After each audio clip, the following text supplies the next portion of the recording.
கர்த்தரும் இரட்சகருமாய் இருக்கிற இயேசு கிறிஸ்துவின் நாமத்தினாலே இந்த பதிவை பார்க்கிற உங்கள் ஒவ்வொருவரையும் வாழ்த்துகிறேன், வரவேற்கிறேன். இந்த பதிவுல நம்ம ஒரு அக்கா வந்து நமக்கு கமெண்ட் அடிச்சிருந்தாங்க. அந்த கமெண்ட்டுக்கு பதில் சொல்ல வேண்டிய ஒரு கட்டாயத்தில இருக்கேன். நான் நினைக்கிறேன் அவங்க பேரு பாத்திமான்னு நினைக்கிறேன். அந்த பாத்திமா அக்கா கமெண்ட் அடிச்சிருந்தாங்க. நெறைய கமெண்ட் அடிச்சிருக்கிறாங்க. அதில எல்லாத்துக்கும் பதில் சொல்ல முடியல. ஆனா ஒரு கமெண்ட்டுக்கு பதில் சொல்ல வேண்டிய ஒரு கட்டாயத்தில இருக்கிறேன். அதனால இந்த வீடியோவுல இவங்க உயிரினும் மேலா நேசிக்கிற, உயிரினும் மேலா போற்றப்படுகிற, புலர்த்தப்படுகிற அந்த கண்மணி நாயகத்தினுடைய அறிவும், ஞானத்தையும் இந்த வீடியோவுல நம்ம பார்க்க போறோம். அதனால முதல்ல அந்த கமெண்ட்ட பத்தி பார்ப்போம். எப்பேர்ப்பட்ட கமெண்ட் அவங்க குடுத்துருக்காங்க அப்படின்னு. அதுதான். என்ன கமெண்ட் குடுத்துருக்காங்க அப்படின்னா, அதாவது நாங்க வந்து இதுக்கு முன்னாடி இந்த வீடியோ போட்டிருந்தோம். அதாவது இந்த பாலஸ்தீனத்தில இருக்கிற குழந்தைகள எப்படியெல்லாம் இவைங்க வந்து அவங்க அப்பா, அம்மா எப்படி வளர்த்து வச்சிருக்கிறாங்க. கடைசியில உயிர் தியாகம் செய்யணும், உயிர் தியாகம் செய்யணும் அப்படின்னு சொல்லி அதுக்காகத்தான் பெத்தெடுக்குறாங்க. அவங்கள அப்படியே கடைசியில ஹமாஸ் பயங்கரவாதிகளா மாத்துறாங்க. ஏதாவது ஒரு தீவிரவாத இயக்கத்தில சேர்றாங்க. அதிகபட்சமா ஹமாஸ் பயங்கரவாத இயக்கத்தில தான் அதில அவங்க சேருவாங்க. அப்புறம் அதனால அவங்க எப்படி பாட்டு பாடுறாங்க, அவங்களுடைய லட்சியம் என்ன, அவங்களுடைய கோல் என்ன, அவங்க என்ன ஆகணும் அப்படின்னு விரும்புறாங்க அப்படிங்கிறதையெல்லாம் இந்த வீடியோல தெளிவா ஒவ்வொரு கிளிப்பா பார்த்தோம். கிட்டத்தட்ட 1 மணி நேரத்துக்கு மேல உள்ள வீடியோ. முடிஞ்ச வரைக்கும் அந்த புண்ணியத்த நான் அறிவிச்சேன். அதனால இத பார்த்துட்டு அக்கா என்ன செஞ்சாங்க அப்படின்னா, அதில நான் அல்லாவின் குழந்தைகள் அப்படின்னு எழுதியிருந்தேன். அதனால அக்கா என்ன சொன்னாங்க அப்படின்னா, நாங்க வந்து குரானையும், நபியையும் தான் பின்பற்றுகிறோம் அப்படிங்கிறாங்க. அப்ப இவிங்கெல்லாம் யாரு? புத்த மதத்த பின்பற்றுறாய்ங்களா? என்னக்கா நீ இப்படி இருக்கிற? ம். அந்த பாலஸ்தீனத்தில இருக்கிற, அந்த காசாவுல இருக்கிற அந்த ஹமாஸ் பயங்கரவாதிகளா, ஹூதி பயங்கரவாதிகளா, ஹெசபுல்லாவா, இந்த ஈரானு உங்க புண்ணிய நாடுகள் இருக்குல்ல, இவங்களும் இந்த கண்மணி நாயத்த தான் பின்பற்றுறாங்க. இப்ப எதுக்கு குண்டு போடுறவைங்க, கடத்திட்டு போறவைங்க, கற்பழிக்கிறவைங்க, இது இவிங்க எல்லாமே அந்த கண்மணி நாயத்தையும், அந்த குரானையும் தான் பின்பற்றுகிறவைங்க. அதில எழுதியிருக்கிறது என்னவோ அதத்தான் அவிங்க செய்றாய்ங்க.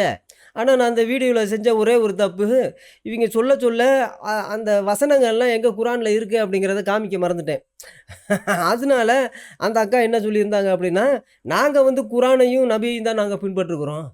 அப்படிங்கிறாங்க. சரி.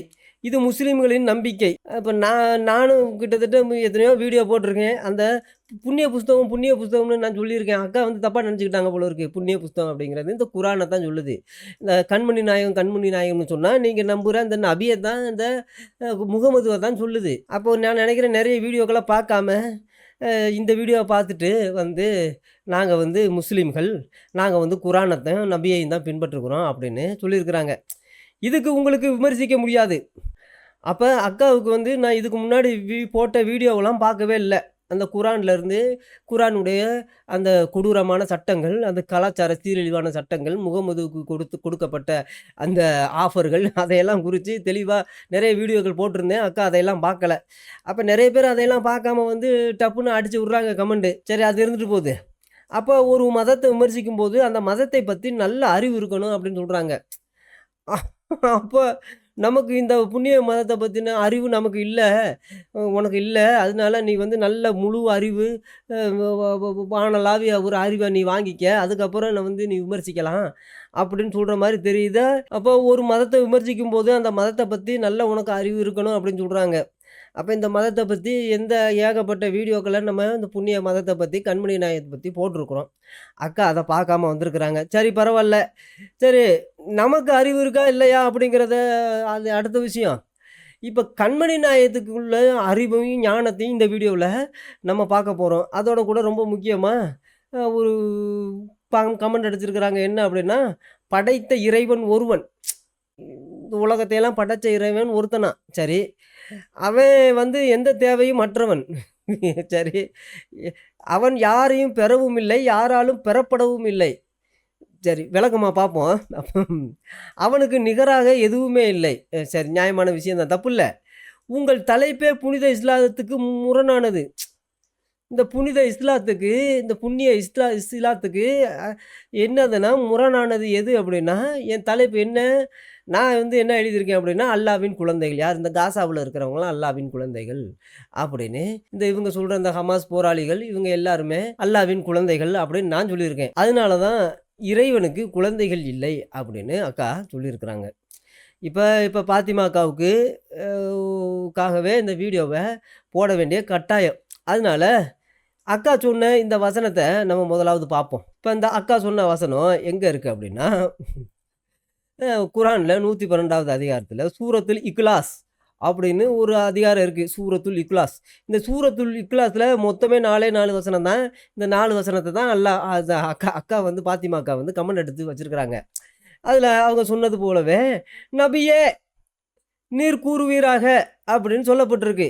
நபியே அப்படின்னு யார் சொல்றது? இது கேப்ரியேல் தூதன் சொல்றாப்லயாம். யார் இந்த கேப்ரியேல் தூதன்? இந்த ஹீரா குகையில வந்து கண்மணி நாயத்த கழுத்த புடிச்சு நெரிச்சாப்ல. நெரிச்சுட்டு ஒரு பேப்பர பார்த்து இத படி அப்படின்னு சொன்னாப்ல. ஐய்யய்யோ! எனக்கு படிக்க தெரியாது, எழுத தெரியாதுன்னு கண்மணி நாயன் சொன்னதுமே விட்டுட்டாப்ல. அப்ப அவருக்கு புரிஞ்சு போச்சு. அந்த கேப்ரியேல் தூதனுக்கு, இவனுக்கு படிக்கவும் தெரியாது, எழுதவும் தெரியாது. இத வச்சு தான் நம்ம ஒரு புது மதத்த உண்டாக்கணும் அப்படின்னு அந்த அந்த கருத்த உருவத்துக்கு தெரிஞ்சு போச்சு. அப்புறம் விட்டுருச்சு. விட்டதும் அவர் வந்து வந்துட்டாப்ல. அதனுடைய கதை பெரிய கதை. அப்ப அவர் தான் சொல்றாப்ல, இது வந்து அல்லாஹ் சொல்ல கிடையாது. ஏன்னு கேட்டா, அல்லாஹ்வுக்கும் கண்மணி நாயத்துக்கும் எந்த சம்மந்தமுமே கிடையாது. அல்லாஹ் வந்து அல்லாஹ்வ கண்மணி நாயகம் பார்த்ததும் கிடையாது. கண்மணி நாயத்தையும் அல்லாஹ் பார்த்தது கிடையாது. 2 பேரும் பேசுனது கிடையாது. இந்த உலகத்துல எத்தனை தீர்க்கதரிசிகள் வந்திருக்கிறாங்க. வேதாகமத்துல கூட நம்ம பார்க்குறோம். எல்லா தீர்க்கதரிசிகளோடும் கடவுள் டைரக்ட்டா பேசியிருக்கிறாரு. ஆனா, கடவுள் ஒருபோதும் ஒரு தீர்க்கதரிசிட்ட பேசல அப்படின்னா, அந்த தீர்க்கதரிசி யாரு அப்படின்னா, இந்த கண்மணி நாயகம் தான். ஆனா, கண்மணி நாயகம் அல்லாஹ்கிட்ட பேசியிருக்கிறாரா என்னன்னு இன்னும் இதுவரைக்கும் கண்டுபிடிக்கப்படல. ஆனா, குரான் படி அல்லாஹ் டைரக்ட்டா கண்மணி நாயத்து கூட பேசவே கிடையாது. யாரு பேசினதுன்னா, அந்த கேப்ரியல் அப்படிங்கிற அந்த கருத்த உருவம் தான் பேசியிருக்கு. அதுதான் சொல்லுது, "நபியே" அப்படின்னு ஒரு ஆச்சரியக்குறியோட, ஒரு கேள்விக்குறியோட இங்க எழுதப்பட்டிருக்கு. "நீர் கூறுவீராக" யாருகிட்ட கூறுவீராக? இந்த புண்ணியவான்கள் யாரு? இந்த மக்கள்ட்ட கூறுவீராக. என்ன கூறணும்? "அல்லாஹ் ஒருவனே" அப்படின்னு சொல்லணும் அப்படின்னு இருக்காப்ல. அப்ப "அல்லாஹ் ஒருவனேன்னு நீ சொல்லு" அப்படின்னு. அப்ப எதுக்காக அல்லாஹ் ஒருவனே? அதனால தான் இந்த புண்ணியவான்கள் எப்ப பார்த்தாலும் இந்த இப்படி ஒத்த விரல இப்படியே நீட்டிக்கிட்டே இருப்பாய்ங்க. பார்த்துருக்கீங்களா? எப்ப பார்த்தாலும் இப்படியே ஒத்த ஒத்த விரலே நீட்டிக்கிட்டு இருப்பாய்ங்க. அதே போல தான் அந்த பேரிச்சம்பழம்லாம் சாப்பிடுவாங்க. பேரிச்சம்பழம்லாம் சாப்பிடும் பொழுது, அவங்க 1 பேரிச்சம்பழம், 3 பேரிச்சம்பழம், 5 பேரிச்சம்பழம், 7 பேரிச்சம்பழம், 9 அப்படித்தான் வந்து சாப்பிடுவாங்க. ஒத்தப்படையா சாப்பிடுவாங்க. ரெட்டப்படையா 2 பேரிச்சம்பழம், 4 பேரிச்சம்பழம்னு சாப்பிட மாட்டாங்க. "என்னய்யா 2 பேரிச்சம்பழம் தான்யா இருக்கு. சாப்பிடுயா" அப்படின்னா, "ஓ! ரெட்டப்படையா நான் சாப்பிட மாட்டேன்யா" அப்படிம்பாங்க. "என்ன என்ன பிரச்சனை?" அப்படின்னா, "ஓ! அல்லாஹ் ஒருத்தன்யா. அதனால நான் ஒத்தப்படையா தான் சாப்பிடுவேன்." அப்படிம்பாங்க. சரி போய் தொலையுது. அப்புறம் அதே போல என்ன செய்வாங்க அப்படின்னா, கக்கூஸ் போவாங்களாம். கக்கூஸ் போகும்பொழுது, கக்கூஸ் போன பிறகு துடைக்கணும்ல. அங்க பாலைவனத்தில தண்ணி இல்ல. அப்ப கல் எடுத்து துடைக்கணும். அப்ப சு கல் எடுத்து துடைக்கணும்னா, எத்தன கல் எடுத்து துடைக்கணும் அப்படின்னா, 1 கல்லால துடைக்கணுமா? இல்லைன்னா 3 கல்லால துடைக்கணுமா? இல்லைன்னா 5, 7, 9 இப்படி கல்ல சுத்தமா துடைக்கணுமா? 2 கல்லால, 4 கல்லால ரெட்டப்படையா துடைக்கக்கூடாதாம். "என்னய்யா அது அதிசயமா இருக்கு. 2 கல்லு தான்யா இருக்கு" அப்படின்னா, "இல்ல, இல்ல எனக்கு இன்னொரு கல்லு வேணும்" அப்படின்னு சொல்லுவாங்களாம். "ஏன்யா?" அப்படின்னா, "நான் ஒத்தப்படையா தான் துடைப்பேன்" அப்படிம்பாங்களாம். "என்னய்யா இது அநியாயமா இருக்கு. இது எதுக்குய்யா ஒத்தப்படையா துடைக்கிற?" அப்படின்னா, "யோவ்! அல்லாஹ் ஒருத்தன் தான்யா" அப்படிங்கிறத நிரூபிக்கிறதுக்காக இவங்க என்ன செய்வாங்கன்னா, இந்த ஒத்தப்படையா ஆனா கல்யாணம் மட்டும் ரெட்டப்படையா பண்ணிக்கிருவாங்க. 2, 4, 6, 8, 10, 12 இப்படி அதெல்லாம் எண்ணி கணக்கெல்லாம் கிடையாது. அதுலலாம் அல்லாஹ் வந்து ஒருத்தன் கிடையாது. அதுல வந்து அல்லாஹ் வந்து முரண்படுவாப்ல. அல்லாஹ் வந்து அந்த இடத்துலலாம் இரக்கம் காமிப்பாப்ல, கருணை காமிப்பாப்ல. அதுல வந்து 2, 4, 6லாம் அதெல்லாம் கல்யாணம் பண்ணிக்கலாம். ஆனா வந்து பேரிச்சம்பழம் திங்கிறதுலயும் ஒத்தப்படையா தான் திங்கணும். கக்கூஸ் போன பிறகு அத துடைக்கிறதுலயும் அது சுத்தம் அந்த இந்த இந்த ஆசன வாய துடைக்கிறதுல வந்து சுத்தமா துடைக்கிறதுல வந்து ஒத்தப்படையா தான் கல் எடுத்து துடைக்கணும். அப்படிங்கிறது வந்து இவர்களுக்கு கொடுக்கப்பட்ட அந்த கட்டளை, கற்பனை. இப்படியெல்லாம் கட்டளைகளும், கற்பனைகளும் கொடுக்கப்பட்டிருக்கு. இந்த இந்த புண்ணிய மதத்துல. சரி அதனால அல்லாஹ் ஒருத்தன் அப்படின்னு சொல்றேன். சரி இருந்துட்டு போகுதுன்னு தப்புல்ல கடவுள் அப்படின்னா ஒருத்தனா தான் இருக்கணும். சரி நியாயமான விஷயம் தான். அப்ப அல்லாஹ் எவரிடத்தும் தேவையற்றவன். இது இத தெரியாத்தனமா இவங்க தேவையற்றவன் அப்படின்னு சொன்னா, இவன் தேவையில்லாதவன்யா அப்படின்னு அப்படின்னு நினைக்காதீங்க. அப்படி டிரான்ஸ்லேஷன் பண்ணல. அதாவது அல்லாஹ்வுக்கு எந்த தேவையும் கிடையாது. யாரும் வந்து, அல்லாவே உனக்கு என்ன வேணும்? நான் வாங்கி தரேன்" அப்படின்னு யாரும் சொல்ல முடியாது. அப்படின்னா அல்லாஹ் யாருடைய உதவியோ, யாருடைய இதோ அல்லாஹ்வுக்கு தேவை கிடையாது அப்படின்னு சொல்றாங்க. சரி அப்படி இருந்துட்டு போட்டு தப்புல்ல. ஆனா எதுக்கு வந்து யூதன கொல்றதுக்கு மட்டும் இந்த புண்ணிய மதத்தில நெறைய நெறைய பேர் அல்லாஹ்வுக்கு தேவைப்படுறாங்கன்னு தெரியல. சரி இருந்துட்டு போட்டும். அப்புறம் அந்த அக்கா சொன்னது மாதிரியே இல்ல இந்த குர்ஆன்ல உள்ளதான் அந்த அக்கா சொல்லியிருக்கிறாங்க. அவன் எவரையும் பெறவும் இல்லை, எவராலும் பெறப்படவும் இல்லை அப்படின்னு சொல்லப்பட்டிருக்கு. அதாவது யா அல்லாஹ்வ யாரும் பெக்கலையாம். அல்லாஹ்வும் யாரையும் பெக்கலையாம். நல்லா கவனிச்சு நல்லா கவனிச்சிங்களா? அவன் பெறவும் இல்லை. பெறவும் இல்லைன்னா யாரையும் அல்லாஹ் பெக்கல. எப்படி ஒரு பெண் வந்து ஒரு குழந்தைய எப்படி பெக்குறாங்களோ, அதேபோல அல்லாஹ் யாரையும் பெக்கல. அதேபோல அல்லாஹ்வையும் யாரும் பெத்து போடல அப்படின்னு சொல்றாங்க. எதனால என்ன காரணம் அப்படின்னா, இத சொல்றதுக்கு ஒரே காரணம், இயேசு கிறிஸ்துவ தேவனுடைய குமாரன் அப்படின்னு சொன்ன ஒரே காரணத்தினால, கண்மணி நாயகம் அப்படி சொல்றாப்புல. அல்லாஹ் வந்து யாரையும் பெக்கல அப்படின்னு கண்மணி நாயகம் அடிச்சு விட்டுருக்காப்புல. சரி, நியாயமான விஷயம் தான் பார்த்தது மாரி. ஏன்னா அல்லாஹ் தான் கண்மணி நாயகத்த கண்டதும் கிடையாது, பேசினதும் கிடையாது. ஆனா எப்படி சொன்னாப்புலன்னு தெரியல. சரி, அன்றியும் அவனுக்கு நிகராக யாரும் இல்ல அப்படின்னு, யாரையும் நிகரா வைக்கல அப்படின்னு சொல்றாப்புல. இதத்தான் அக்கா வந்து என்ன செஞ்சிருக்கிறாங்க அப்படின்னா, அந்த கமெண்ட்ல அடிச்சிருக்கிறாங்க. இப்ப இந்த விஷயத்துல நம்ம கண்மணி நாயகம் முகமது நபி அவர்களுடைய அறிவும், ஞானமும் எப்பேற்பட்டது அப்படிங்கிறத நம்ம பார்க்க போறோம். அதாவது அதே வசனம், அதே மாதிரி அதே சம்மந்தப்பட்ட வசனம் தான். 6வது அதிகாரம் 101ல இப்படி சொல்லப்படுது. என்ன அப்படின்னா, அவன் வானங்களையும் பூமியையும் முன்மாதிரியின்றி படைத்தவன். சரி, அவனுக்கு மனைவி எவரும் இல்லாதிருக்க, அவனுக்கு எவ்வாறு பிள்ளைகள் இருக்க முடியும்? அப்படின்னு ஒரு அதிசயமான ஒரு கேள்வியை கேட்குறாப்புல யாரு? நம்ம கண்மணி நாயகம். இப்பேற்பட்ட கேள்வியை இந்த உலகத்துல இதுவரைக்கும் யாருமே இப்பேற்பட்ட அறிவும் ஞானமும் யாருக்குமே இருந்ததில்லைங்க. அப்பேற்பட்ட அறிவை இதை கேட்டதுமே அப்படியே எல்லாரும் பிரமிச்சு போயிட்டாங்க. என்ன ஒரு அறிவு ஞானம் அப்படின்னு, கண்மணி நாயகத்தினுடைய ஞானம் அப்படின்னு எல்லாரும் அப்படியே அதிசயிச்சு போயிட்டாங்க. ஏன்னு கேட்டால், அவனே எல்லா பொருட்களையும் படைத்தான், இன்னும் அவன் எல்லா பொருட்களையும் நன்கறிந்தவனாக இருக்கிறான். இருந்துட்டு போட்டோம். இப்போ இதில் என்ன பிரச்சனை அப்படின்னா, அதாவது அல்லாவுக்கு ஒரு குழந்தை பிறக்கணும் அப்படின்னா, அல்லாவுக்கு யார் தேவை? மனைவி தேவையாம். அதாவது இந்த உலகத்தில் மனுஷனுக்கு தான் ஒரு பெண்ணு, இன்னொரு ஜோடி தேவை, ஒரு பெண்ணு தேவை. விலங்குகளுக்கும் அதே போல் ஜோடி தேவை. இப்போ நாயாக இருந்தால் இன்னொரு நாய், பெண் நாய் தேவை. அப்போ தான் அது நாய்க்குட்டிகள் பிறக்கும். பூனையாக இருந்தால் அதுக்கு பெண் பூனை தேவை, அதுக்கு பூனைக்குட்டிகள் பிறக்கும். அப்படித்தான் மிருகங்கள் எல்லாருமே. அதே போல் பறவைகளும் அப்படி தான். அது ஜோடி ஜோடியாக இருந்தால் தான், அதுகளுக்கு இன்னொரு ஜோடி இருந்தால் தான் என்ன நடக்கும் அப்படின்னா, அந்த சந்தானம் சொல்லுவாங்க, அந்த சந்ததிகள் நடக்கும். அப்போ இவர் என்ன கேட்குறாப்புல அப்படின்னா, அல்லாவுக்கு மனைவி இல்லையே, அவனுக்கு எப்படி புள்ள பிறக்கும் அப்படின்னு கேட்குறாப்புல. யாரு? கண்மணி நாயகம் கேட்குறாப்புல. அல்லாவுக்கு தான் மனைவி இல்லையே, அவன் ஒருத்தன் தானே, அல்லாஹ் ஒருவன், அவனுக்கு நிகராக யாருமே கிடையாது. நிகராக மனைவினா நிகராக ஈக்குவலாக இருக்கணும், அப்படி யாரும் கிடையாது. அதனால எப்படி குழந்தை பிறக்கும்? நீங்கள் என்ன கடவுளுடைய குமாரன், கடவுளுடைய குமாரத்தி அப்படின்னு சொல்லிக்கிட்டு தெரியுறீங்க அப்படின்னு கண்மணி நாயகம் கேட்குறாப்புல. புரியுதா? இப்போ இதில் என்ன விசேஷம் அப்படின்னா, அதாவது கண்மணி நாயகம் அல்லாவை எப்படி புரிஞ்சு வச்சிருக்கிறாரு அப்படின்னா, இந்த உலகத்தில் மனுஷங்களுக்கெல்லாம் எப்படி மனுஷர்களுக்குள்ள நியதி, அவர்களுக்குள்ள எல்லை, அந்த விஷயங்கள்லாம் இருக்குல்ல, அந்த கான்செப்ட். இந்த மனுஷனுடைய கான்செப்ட், மனுஷன் ஒரு குழந்தைய பெக்கணும் அப்படின்னா அவனுக்கு மனைவி தேவை. இது மனுஷனுக்கு உண்டான அந்த கான்செப்ட். எப்படி அவனுக்கு குழந்தை பிறந்துச்சு, அப்போ இவன் கல்யாணம் பண்ணி குழந்தை பிறந்துச்சு, அப்படி தான். அதை தவிர வேறு எந்த வழியும் கிடையாது. இப்போ அறிவியலில் வேறு என்னென்னமோ கண்டுபிடிச்சிக்கிட்டு இருக்காங்க, அது இருந்துட்டு போகுது. ஆனால் இதே கான்செப்டை, இதே மனுஷர்களுக்கு உள்ள கான்செப்டை, இந்த மிருகங்களுக்கு உள்ள கான்செப்டை, இந்த பறவைகளுக்கு உள்ள கான்செப்டை, இதை அல்லாவுக்கு சுமத்துறாப்புல. அல்லாவையும் அப்படியே பார்க்குறாப்புல. அல்லாவுக்கும் அப்படித்தான். மனுஷனுக்கே மனைவி தேவையா குழந்தை பிறக்கணும் அப்படின்னா, நாய்களுக்கு கூட இன்னொரு பெண் நாய் தேவை குழந்தை பிறக்கணும். இப்போ ஒரு பொட்டைக்கோழிக்கு ஒரு சேவல் தேவை, அதுக்கு முட்டை பொரிக்கும், முட்டை போடணும், அதுக்கப்புறம் குஞ்சு பொரிக்கணும் அப்படின்னா அது இன்னும் ஒரு ஜோடி தேவையே, அதுக்கு பார்ட்னர் தேவை. ஆனால் அதே போல தானே அல்லாவுக்கு பார்ட்னர் இல்லையே, அப்போ எப்படி குழந்தை பிறக்கும் அப்படின்னு கேட்குறாப்புல யாரு? கண்மணி நாயகம். எப்பேற்பட்ட அறிவாளின்னு பார்த்தீங்களா? அப்படின்னா இந்த மனுஷர்களுக்குள்ள, இந்த உலகத்திற்குரிய இந்த நியதிகளை, அதுக்குள்ள உள்ள சட்டத்திட்டங்களை கடவுளுக்கும் பொறுத்துற மாதிரி இப்போ கேட்குறாப்புல கேள்வி. அப்போ கடவுளும் அப்படித்தான். கடவுளும் அந்த மாதிரி தான். அவருக்கு புள்ள பிறக்கணும் அப்படின்னா அவருக்கு வந்து முட்டை போடணுமாலோ, குஞ்சு பொரிக்கணும்னாலோ, இல்லை கடவுள் வந்து குழந்தை பெக்கணும் அப்படின்னாலோ என்ன வேணும்னா அவருக்கு மனைவி வேணும்.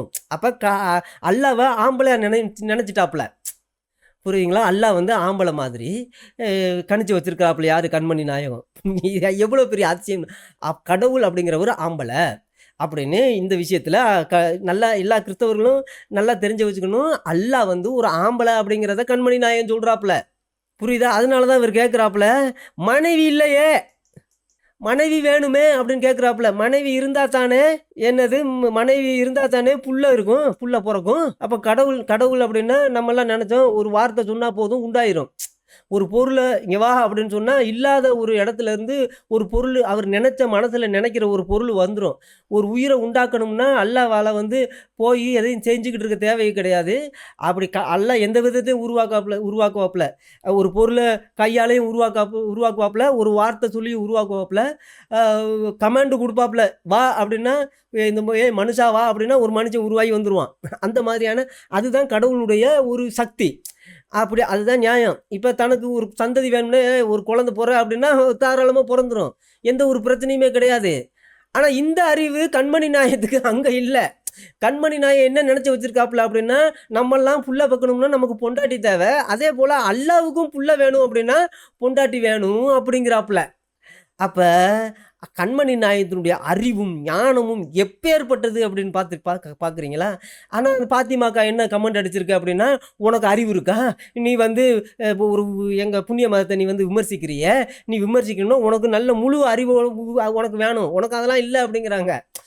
அப்போ கண்மணி நாயகத்தினுடைய அறிவு எப்பேற்பட்டது அப்படிங்கிறது இன்னும் இப்போ இது வரைக்கும் அப்போ நம்ம அக்காவுக்கு தெரியாமல் இருந்திருக்கு. புரியுதா? இப்போ இதுலேருந்து நல்லா கிறிஸ்தவர்களே தெரிஞ்சுக்கங்க. இந்த இஸ்லாமிய நபி, இந்த முகமது நபி அப்படின்னு சொல்லுகிற அந்த கண்மணி நாயகத்தினுடைய அறிவும் ஞானமும் எப்பேற்பட்டது அப்படிங்கிறது இந்த 6ஆம் அதிகாரம் 101வது வசனத்திலிருந்தே நம்ம தெரிஞ்சுக்கலாம். இவங்க கண்மணி நாயகன் எதுக்கு ஆரம்பிச்சாப்புல அப்படின்னா, இயேசு கிறிஸ்துவ தேவனுடைய குமாரன்னு எல்லாம் பிரசங்கிக்க ஆரம்பித்தாங்க இந்த கிறிஸ்தவர்கள் எல்லாமே. அப்போ இதை எப்படியாவது இல்லாமல் பண்ணணும், இதை எப்படியாவது இல்லைன்னு சொல்லணும். அதுக்காகத்தான் இவர் ஒரு அதிசயமான கேள்வியை கேட்டுருக்காப்புல. எப்படி அல்லாவுக்கு தான் இது மனைவி இல்லையே, அவருக்கு நிகரானவங்கெல்லாம் இல்லையே, நீ வந்து எப்படி புள்ள பிறக்கும் அல்லாவுக்கு, என்ன நினச்சிக்கிட்டு இருக்கீங்க உங்கள் பாட்டுக்கு அப்படின்னு.